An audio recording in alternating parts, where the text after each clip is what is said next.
but I just signed the largest trade deal in history. I think maybe the largest deal in history with Japan.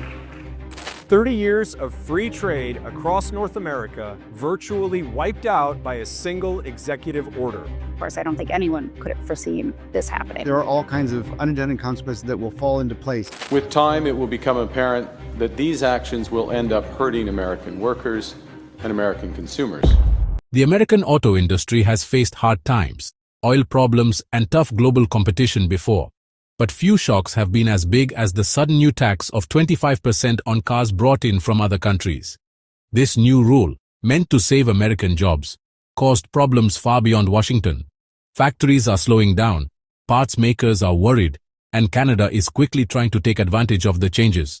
Supply lines are changing, money is going to different places, and Detroit's longtime power suddenly seems weak.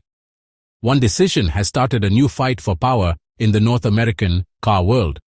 Will American car giants keep their strong position, or are we seeing the start of a big change in history? In the early hours of April 3, 2025, a move was made that would shake the very foundations of the American auto industry. President Donald Trump signed an executive order putting a big 25% tax on all imported cars and car parts. He said he was doing this because of Section 232 of the Trade Expansion Act of 1962 to protect our country and create jobs. This was the start of a new chapter in economic conflict. It was presented as a patriotic defense, but it quickly showed a much bigger impact by targeting important allies like Japan, Mexico, and Canada. The goal was to bring manufacturing back home, but instead, this policy caused a chain reaction. It messed up relationships with other countries, disrupted supply chains, and sent shockwaves into homes already struggling with a weak economy. For everyday families, the consequences were immediate and painful. The cost of a new car, once a symbol of freedom and reliability, shot up by $5,000 to $15,000 overnight. For middle-class families in states with a strong auto presence, like Michigan, Indiana, and Ohio, the dream of a new SUV or pickup truck became out of reach. Affordable imports under $30,000 vanished, widening the gap between what families needed and what they could afford. Dealerships faced reduced inventory, long waiting lists, and frustrated customers. One dealer described an $80,000 truck now priced at $100,000, a jump that discouraged all buyers, leaving the vehicle sitting on the lot as interest rates climbed. The disruption went deep into the heart of the industry. The North American supply chain, which is highly connected and where parts cross borders many times before a car is fully built, was thrown into chaos. The tariffs added billions in new costs, with industry groups saying it caused over $5 billion in damage in the first year. Ports became jammed, shipping slowed down, and the cost to fix important vehicles like ambulances went up a lot. About 40,000 jobs in the car industry were lost, making people in towns that depend on factory work very worried. In towns like Lafayette, Indiana, workers felt left behind by a policy that was supposed to protect their jobs but instead hurt them. Socially, the cost was clear. Parents worried about bills and keeping their jobs. Young adults put off buying their first car, starting families, or moving into new homes. Neighborhoods that depended on car factories started to fall apart, their stability shaken by a policy that promised to protect them but instead caused chaos. While America dealt with the fallout, its friends saw a chance in the trouble. Japan, hit hard at first, took on huge losses. Nissan said it lost $4.5 billion and closed 7 factories all over the world.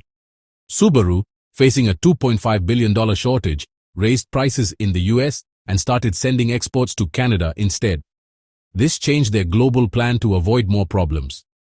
The taxes meant to trap Japan ended up emptying American towns. Canada acted quickly and precisely. Prime Minister Mark Carney announced a matching 25% tariff on U.S. vehicles that didn't meet USMCA rules and created a $2 billion fund to bring Windsor's auto industry back to life. Under the Team Canada banner, provincial leaders reached out to car makers who were struggling because of how unpredictable the U.S. was. The plan worked. Supply chains that used to be focused on the Midwest started moving north, drawn by Canada's stability and government help. The breakdown of trust in trade agreements made the damage even worse. The tariffs messed up the USMCA, an agreement that Trump himself had supported. It's funny, but Japanese negotiators got special deals that lowered their tariffs to 15%, giving their cars a $5,000 to $10,000 price advantage over cars made in the US. Tesla, a symbol of American new ideas, saw its stock drop 5% overnight, with experts saying there could be a big problem in 3 years if the tariffs kept going. Inflation pushed the average price of a new car to nearly $50,000.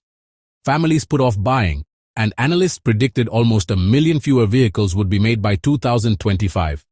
A drop that led to lost tax money, idle assembly lines, and strained local budgets.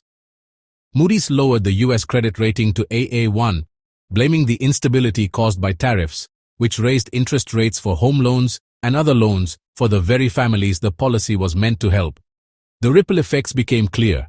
Vehicle sales in the US were expected to drop by up to 2 million each year, putting hundreds of thousands of jobs at risk. Meanwhile, Canada brought in new money for businesses, Japan made sure their long-term plans were secure, and the US saw its leading position get weaker. Windsor became a new main area for car making, while Detroit faced the chance of losing its main role in the industry. A bigger question loomed.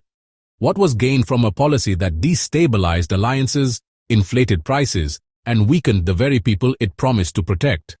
In theory, the tariffs were supposed to protect the home economy, but in reality, they broke up trade networks, hurt consumer trust, and honestly, encouraged foreign competitors. Japan adjusted by moving and trying new things. Canada turned getting even into a chance, creating jobs and growth. What happened showed a truth often missed in political drama. In a connected world, one-sided protectionism has effects far beyond what leaders can imagine. Trying to cut off one nation can actually cut it off, giving others a chance to step in. The US tariffs didn't protect anything. They caused a worldwide change in the car industry that moved power north and across the Pacific. The balance of power didn't just shift, it was completely changed. Instead of stopping their rivals, the tariffs forced them to adapt and become stronger, coming out more powerful and able to stand on their own. Canada's smart response is already showing results. In a big change, Canada brought in more cars from Mexico than from the United States in June of 2025, the first time that's happened in 30 years. Canadian buyers brought in a little over $1 billion worth of passenger cars from Mexico, compared to $950 million from the United States, breaking a long-standing pattern that had made America Canada's main car supplier. This shift goes right back to the tariffs, which broke apart decades of connected trade. Cars and parts used to move easily across borders because of agreements to work together. But the new costs and problems forced car makers to rethink how they plan, make, and deliver vehicles. Canada's tariff, which was a response to the US tariffs and applied to vehicles made in the United States, helped companies that invested in Canada. It not only protected Canadian workers, but it also encouraged car companies to move their operations to Canada. The shift in vehicle flow shows how deeply these tariffs can change the industry. Canada has long been the biggest buyer of cars and light trucks made in the United States, buying more than Germany, Mexico, and China combined. In 2024, the United States still had more car sales to Canada than Canada had to the US. These are the issues that are now shaping the future of an industry that once stood for American strength. For more content like this, make sure to subscribe and stay tuned as we keep uncovering the events that are rewriting history. Until next time, take care.